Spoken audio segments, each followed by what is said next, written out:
Am I the asshole for continuing to refer to my aunt and uncle as mom and dad after my cousin's fiancé informed me that it was weird?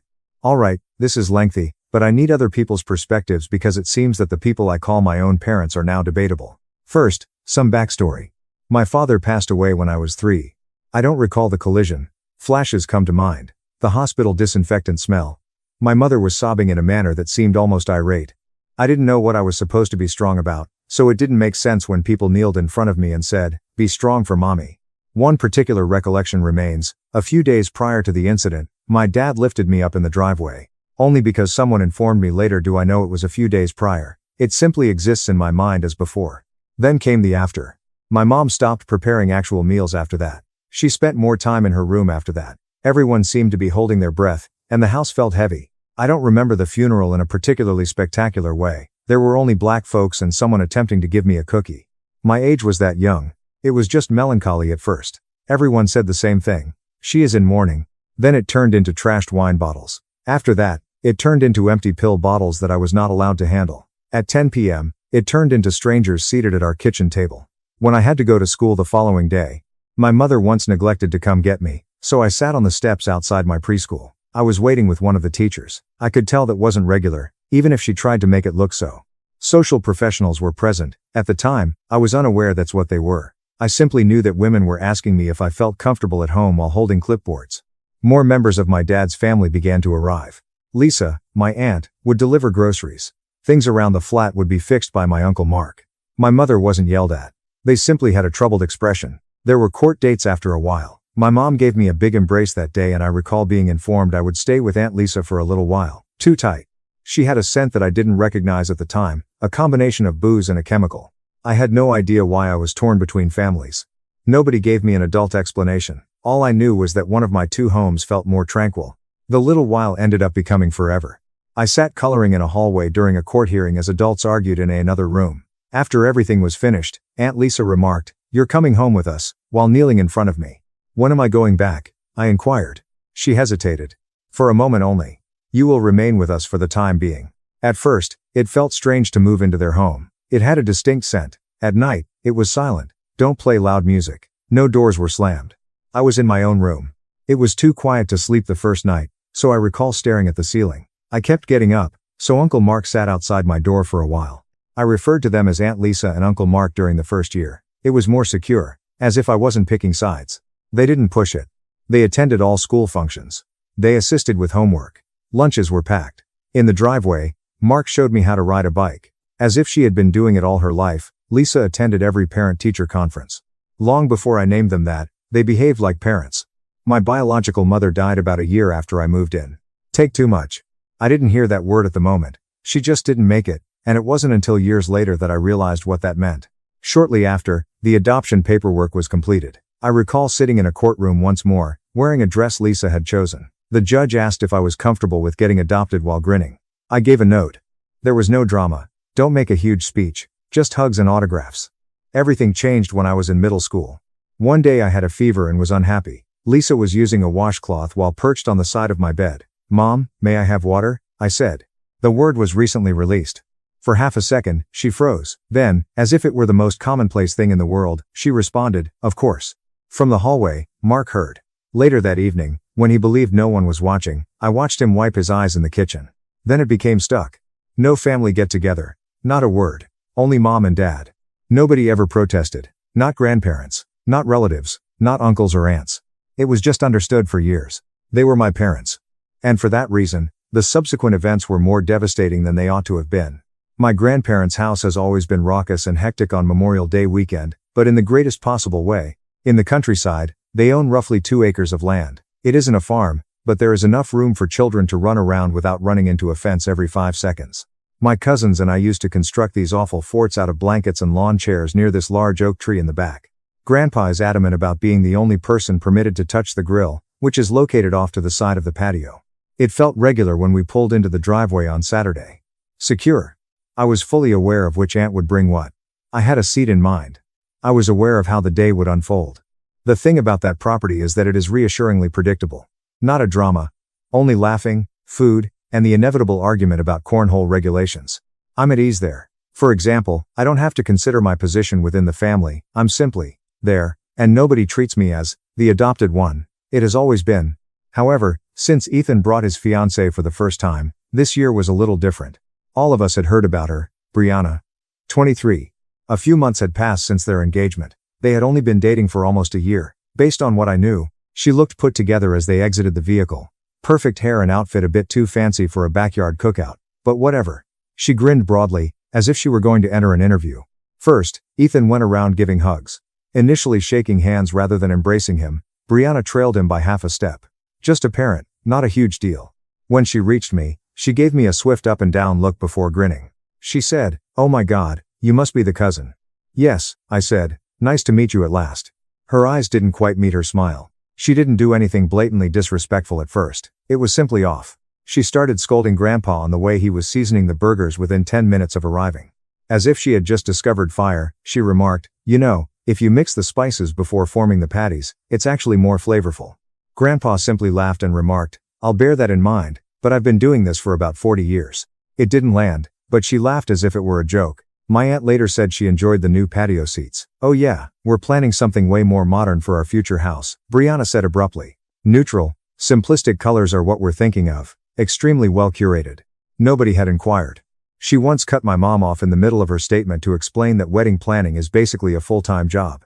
"Honestly, it's really stressful," she remarked. "You have to be in it to understand." My mother simply gave a kind nod. Despite maintaining a neutral expression, I noticed myself rolling my eyes inside. She is not unlike anyone I have ever met. Loudly confident, she has to bring the topic back to herself. Disliking her wasn't enough yet, enough to be noticed. The most significant aspect, however, was the way she continued to discreetly introduce herself into relationships that weren't her own. She responded, "Ethan, why don't you help me over here instead?" As the family began to divide up to set up tables. Despite the fact that he was obviously being dragged toward his father to lift something heavy. In order to sit between Ethan and his mother, she moved chairs around the large table. In a tone that seemed almost dubious, she commented on how close our family is. I made an effort to ignore it. Someone new. Large family. Perhaps she was anxious. But the signs were there, looking back. She had more in mind than simply fitting in. She desired to make a change. By that afternoon, she had discovered something that she truly wanted to change. Everyone was seated around the large folding table in the garden by Saturday afternoon, sweating plastic cups, paper plates, with the grill operating in the backdrop. With overlapping conversations, someone shouting for more napkins, and children running by the table, it was noisy in that cozy manner. I was seated between my parents. Ethan and Brianna were on the other side of us. At the far end of the table were Ethan's parents. It started out as casual small conversation. Grandpa discussing the cost of gas. My aunt is whining about the traffic. No one completely grasped Ethan's explanation of a job assignment, but they all nodded courteously. I saw Brianna glance at me several times. Not in an informal manner. She seemed to be studying me more. I reasoned that perhaps she was merely attempting to find a home for me. Then she said it. "Your resemblance to your mother is astounding." I grinned. "I have heard that before, yes." "You look nothing like your dad," she said, cocking her head slightly. Dad smiled a little. I guess she inherited Lisa's good genes. That might have been the end. As an alternative, Brianna leaned forward a little and said, in a tone that wasn't really humorous, "Are you certain she's yours?" It was as if the words had just fallen onto the table. A pause occurred. Dad gave a small, strained laugh. Not a true laugh. The kind things people do when they're attempting to resolve a conflict. Like he was supporting his fiancée out of habit, Ethan too gave a little half laugh. Nobody else chuckled. Mom didn't grin. "She is my brother's daughter," she remarked coolly. "When she was 3 years old, he died. Since then, we have been raising her." Brianna blinked. "Oh." She clearly wasn't prepared for the response. She continued to stare at me rather than going on like a normal person would. "But you called them Mom and Dad earlier," she added. "Yes," I said. This was a period of silence. Fork stopped in mid-stride. Mid-bite, my uncle paused. She scowled a little. "Why?" She didn't say it in an interesting way. It was difficult. I stared at her, truly perplexed. "Because I refer to them by that name. However, they are your uncle and aunt." The atmosphere changed. Now everyone was paying attention. The children had also slowed down. Dad's gaze was fixed on the table. Mom hadn't spoken yet, but she was sitting up more upright. I spoke in a level tone. "I was adopted by them. I was reared by them. It feels natural to do that." She made this little sound of disapproval. "I just find it strange." Nobody responded right away. She continued. "They're not your real parents. I dislike it." My patience finally broke at that point. Not blow up. Simply snap. "Oh," I replied, giving a small nod. Alright, I'll remember to include that in my notes. Dead quiet. As the wind blew through the trees, you could actually hear it. Ethan appeared ashamed. Dad's mouth clenched. Mom just looked at me and didn't even glance at Brianna. Brianna blinked as if she was unsure if I had offended her. Nobody spoke for 30 seconds or so. After clearing his throat, Dad joked that at least I didn't inherit his poor vision. It was coerced. Everyone was aware of it. Leaning in Brianna's direction, Ethan whispered something to himself. She returned the whisper, obviously annoyed. Mom said, "Are you okay?" as she bent slightly in my direction. I gave a nod. Yes. However, beneath the table, my hands were trembling. "Hey, Bri, can you help me grab something from inside?" Ethan finally got up. They left in the direction of the house. It didn't appear amiable. Slowly, the tabletop talk resumed, but something had changed. Close, managed. I was tired of sitting there. I got up and said, "I'm going to see Grandma." I walked by behind Mom's chair and she squeezed my hand. As usual, Grandma was observing things from one of the patio chairs close to the flower beds. I took a seat beside her. She didn't immediately inquire as to what transpired. "I just got a glass of lemonade from her. You don't owe anyone an explanation for your family," she remarked softly after a minute. I released a breath that I had been suppressing without realizing it. "I understand," I replied. "It was just strange." She gave a nod. Some people assume something must be incorrect if it doesn't fit their definition. For a while, we sat in silence. I could still hear the faint murmur of talk at the table behind us. It was meant to be just another weekend. However, I sensed that it wasn't finished. I went out outside that evening to get my phone from the patio table after the majority of the family had gone inside and the children had calmed down. The lights in the backyard were dim. The house's sliding door was slightly ajar. I heard them at that point. Brianna's voice was harsh and low. "Ethan, it's just strange." Without intending to, I froze. Ethan's voice was worn out. "What's strange?" She refers to them as Mom and Dad. They aren't her biological parents. A pause occurred. Ethan stated, "They adopted her. They are therefore her parents." Brianna retorted, "That's not the same. It's perplexing. It's similar to altering the truth." I stared at the dark lawn as if it had somehow affected me, my heart racing. Ethan attempted to dismiss it. "You're exaggerating the situation." "I'm not," she emphasized. "It makes a statement." "What is it saying?" he inquired. "People here tend to blur boundaries." "Quiet." Ethan then said, "You're the only one bothered by it," but this time he was quieter. She sighed in frustration. "Anything." I didn't stay to listen to more. I simply made my way back to my room and closed the door. I had assumed she had simply had a poor social read until that point. It was evident from that conversation that this was not a slip. She really thought she was correct.